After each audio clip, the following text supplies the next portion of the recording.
settled in. The next contestant looks like a headline describing Katie Ledecky setting a new world record in the women's 800-meter freestyle, becoming the first woman to win gold in the 200, 400, and 800-meter freestyle races since 1968. But this article put that second to a silver by Michael Phelps. Even when women come in first, the media puts them second.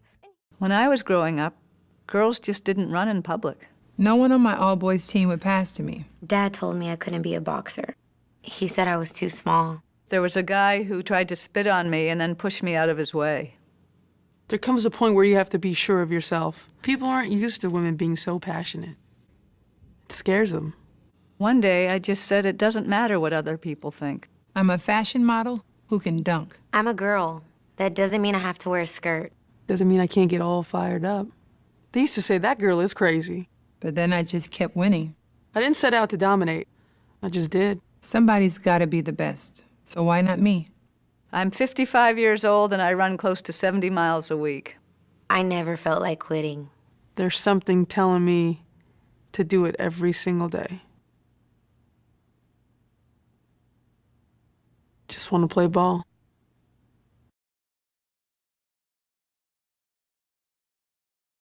I am Cappy Pondexter. Diana Taurasi. Sherry Nelson. I'm Peekaboo Street. And I got something to say. Female athletes have to overcome the bias that their game isn't as good as the men's game. Are boys bigger, stronger, faster? Yes. Is that all that has to do with being an athlete? No. The half pipe doesn't care that I'm a girl. I want to pitch for the Boston Red Sox. And when I look in the mirror, I see an athlete. I am a runner. A snowboarder. Ball player. Triathlete. Softball player. I am an athlete. And I'm proud of that athlete. It's not a girl thing. It's not a boy thing. It's a skills thing. Сделаны наши девчонки, ла-ла-ла-ла-ла-ла-ла-ла-ла-ла. Из цветочков, из звоночков, из переглядок и мармеладок сделаны наши девчонки.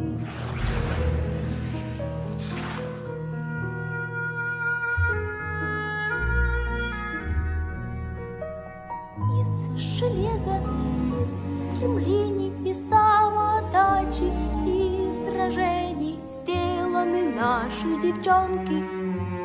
Из упорства, из красы, которой гордится вся нация, сделаны наши девчонки.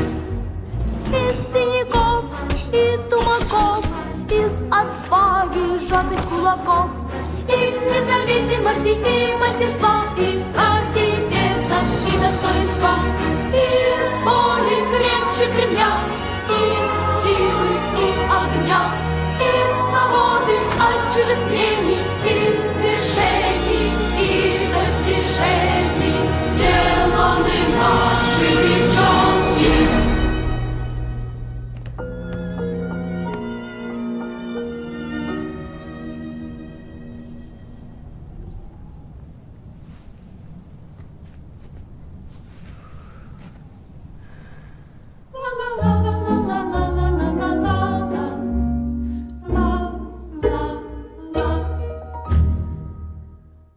Tomorrow is the 40th anniversary of Title IX. It's just a short clause in a law that requires equal opportunity for women in all aspects of education, including sports.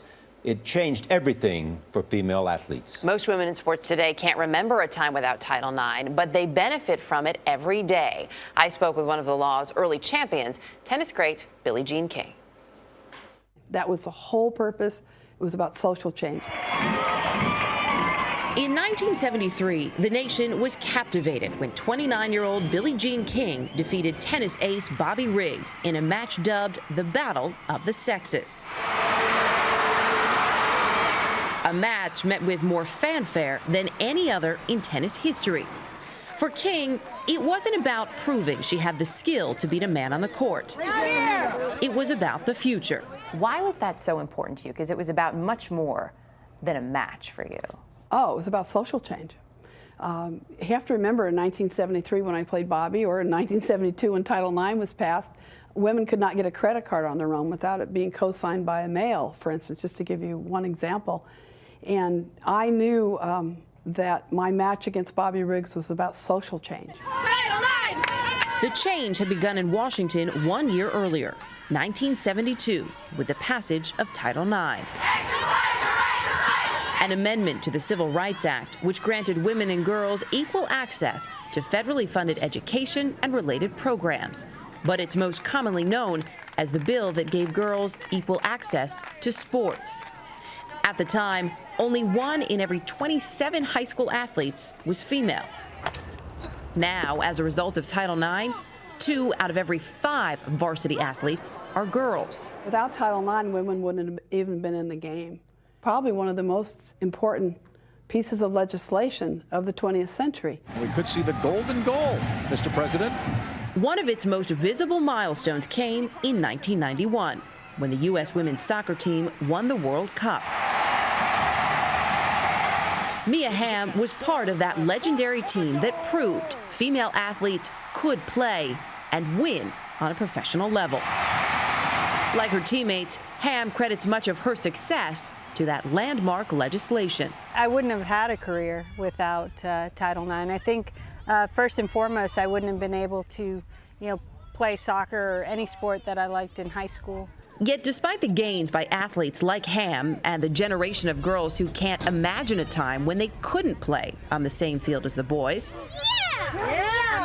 Hamm believes Title IX's work is far from over. I would love to be in a state where we don't need it, but right now I think it is relevant. I think we still need to consider and create those opportunities for young girls. And sports is a microcosm of society. When we take care of both genders, the world is in a good place. It's when we leave somebody out that's not good. We still don't have as many opportunities. Much more to do. A lot more to do.